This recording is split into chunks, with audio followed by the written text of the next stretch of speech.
Hi guys, my name is Trinity, and if you are here, you must be here to talk about books because that's what I'm here for. And today we will be doing my weekly wrap up. This is going to include one book from my Olympic readathon, and I will do a full update for that. I don't know when. This week has been a little chaotic, so I haven't been able to sit down and get all the numbers and all that stuff. So I will be doing that. So just be looking for my June wrap up to come at some point. So the first book that I finished would be We Ride the Storm by Devin Madsen. Now, I liked this book. It was good. It was kind of slow though, and a little bit more character driven than what I tend to enjoy. And I liked the characters, but there was nothing about the book that made me love it.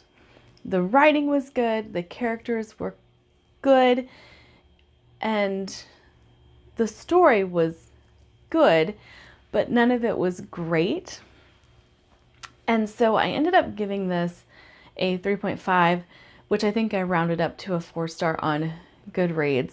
But I just couldn't really connect with the story or the characters, and I can't tell you exactly why. Like my brain, I don't know if it was because it was the end of the readathon, last book that I listened to, so this was full audio.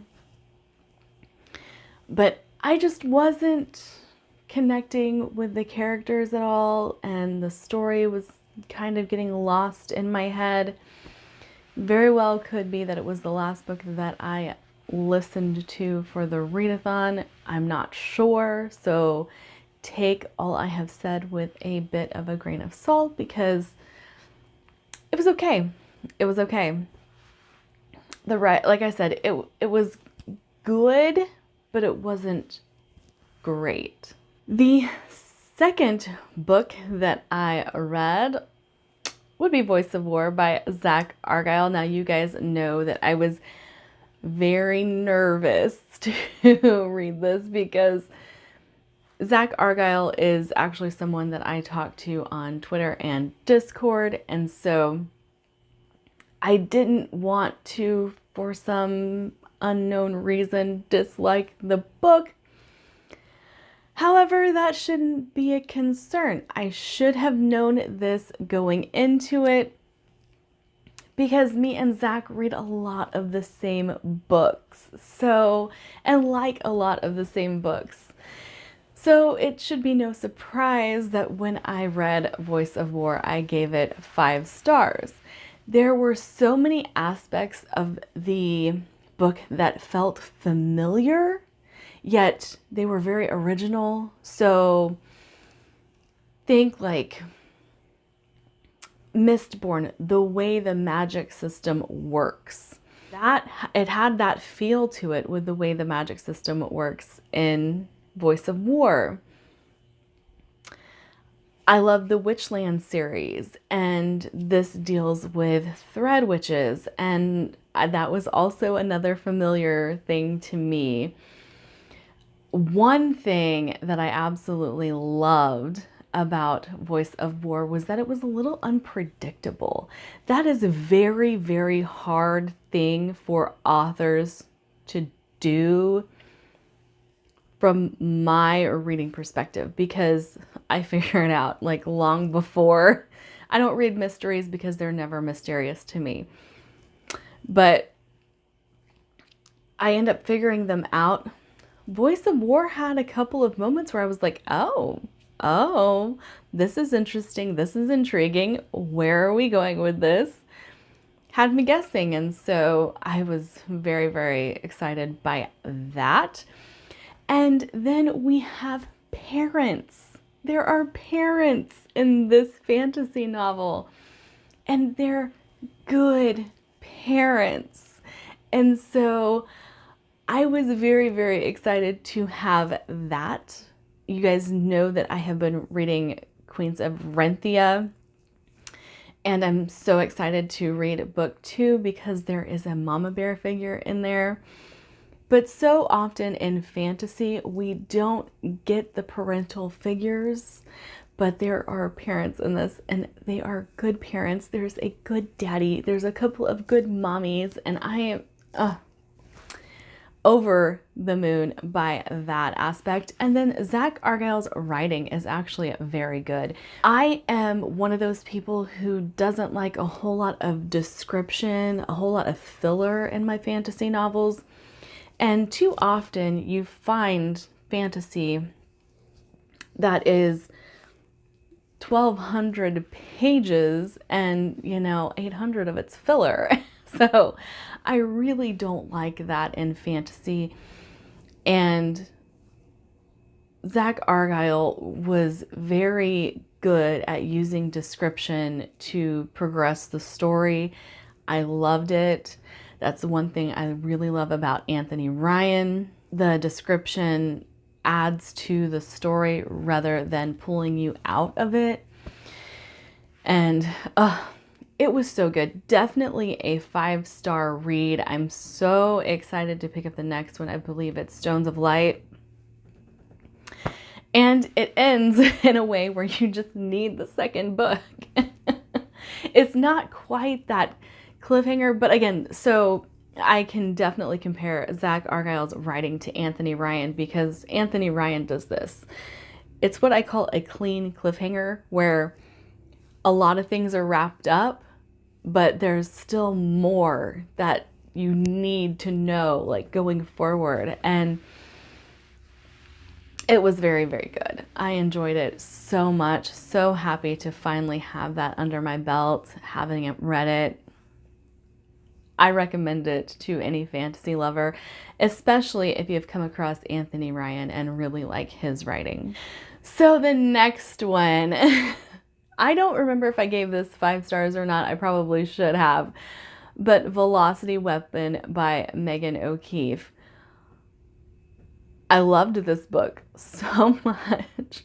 So Voice of War and Velocity Weapon, couldn't have asked for 2 better back-to-back novels because they're so very different. If you don't know, Velocity Weapon is a space opera military sci-fi that really focuses on a couple of characters and what they're going through.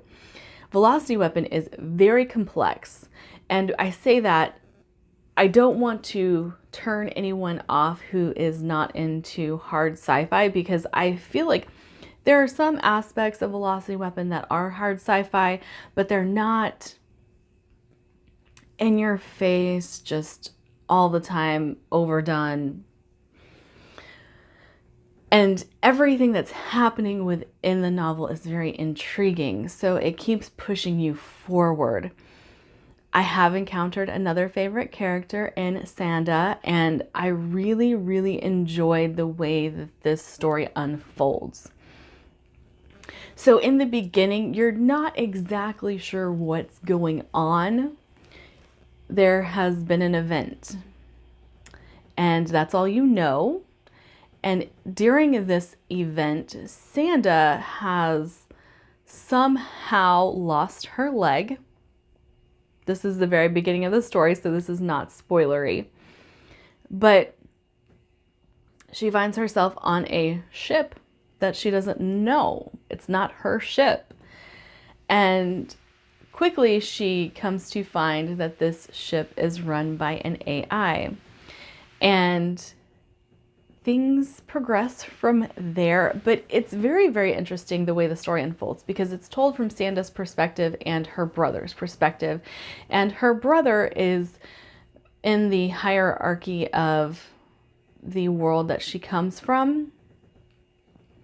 He is a politician. They're called keepers. It's very good. It's very, very good. I can't sit here and explain all of the complex aspects of Velocity Weapon without spending 20 minutes talking about it. But I think any sci-fi lover will like Velocity Weapon, and I'm very excited to get the rest of the series. I know I'm on a book buying ban, and I know I want the second book to Voice of War, and I know I want the rest of the books in Velocity Weapon that have been published. I think it's going to be a trilogy, so there's 2 more, and they are released. So this book buying ban is going to kill me a little bit.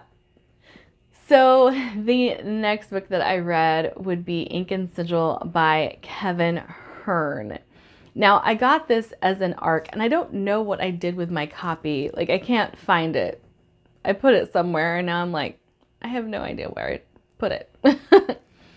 But I had thought this was going to be a young adult addition to the Iron Druid Chronicles. I don't know where I heard that. Someone told me that. I read it somewhere. I don't know. It is not young adult, but it is a companion to the Iron Druid Chronicles. So if you haven't read the Iron Druid Chronicles, you might be a little hesitant to pick this up, but I will tell you now that it does stand on its own.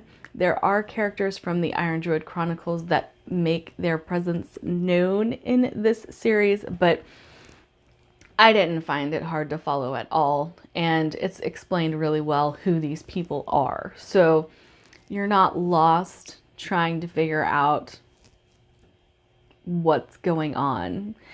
And our main character is a sigil agent, and that will make more sense if you read the book. But he has control over magical sigils and keeps the Fae from returning to our plane, or kicks them out of our plane if they don't act right. And it's just very interesting. And he ends up companions to I believe it's a goblin. His name is Buck Foy. Think about that for a second and you'll figure out what he did with his name. But he is a hoot and a half, and he gets high on salsa. So it ends up being a really fun, really interesting urban fantasy type of ride, and it's set in Scotland, so it's just really fun. I thoroughly enjoyed it.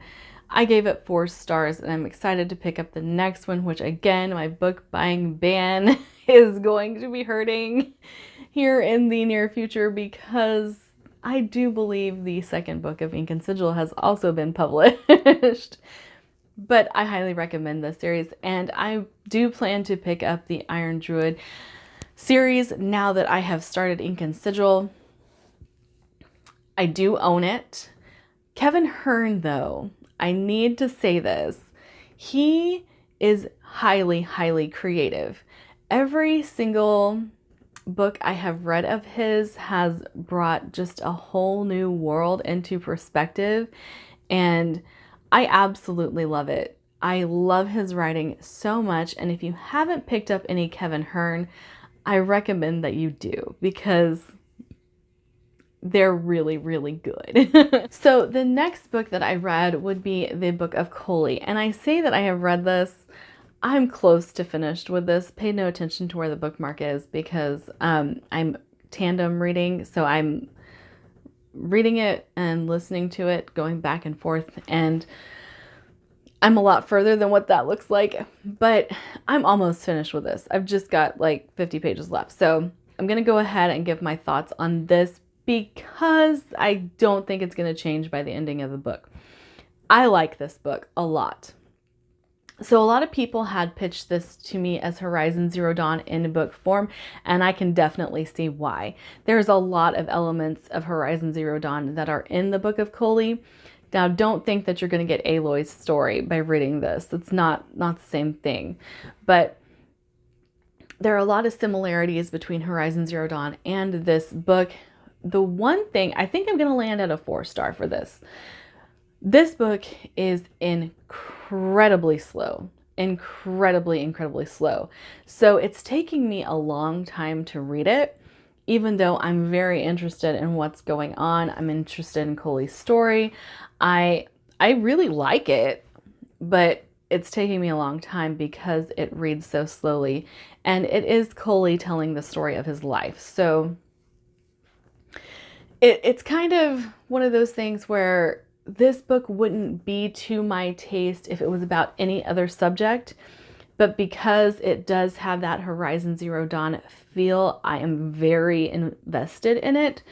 And so I don't know how to pitch this to someone other than, if you like Horizon Zero Dawn, really give this book a try, because it does lean pretty heavily to the same themes, to the same type of world, and I think you'll like it if you like Horizon Zero Dawn.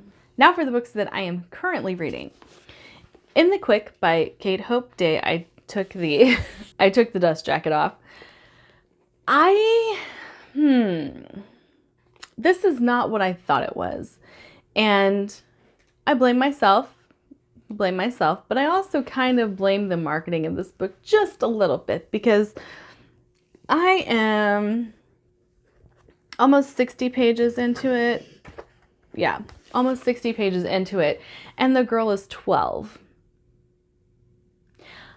Either we're going to get a massive time jump in the middle of this, or the girl is 12 and this is not the book I was thinking it was going to be. And I was told that this was comparable to The Space Between Worlds, and I'm not getting that at all. So if you guys have heard that this is comparable to The Space Between Worlds in the Quick, it's not. It's definitely not. And I'm not interested in reading a book about a 12-year-old. So I hope that it changes soon, but also I'm only 60 pages into it because it's not what I thought it was, and I am a little bummed. And so I keep putting it off and picking up other things, but hopefully it'll get better. The next book that I'm going to be picking up is going to be The Gilded Ones. It's in the bottom of the stack that's down at my feet, so I'm not going to go dig it out. But I am going to start my Owl Crate reading vlog, and that is the first one because that's the one that everybody seems to be more excited about, and I would really like to give my thoughts on it. And I'm also going to, during that vlog, do a... I'm doing Is the Owl Crate Worth It? So I'm going to show you all of the little things that have come in my Owl Crates aside from the books, so you guys know if I've been able to use them. I'm sorry if you can hear my dog licking, because he's licking his paw. But I'm going to do that next. So my next weekly wrap-up will be a vlog, because I will be vlogging my reading of my Owl Crate books. All right, like, subscribe, do all the fun things, and I'll see you in my next video. Bye.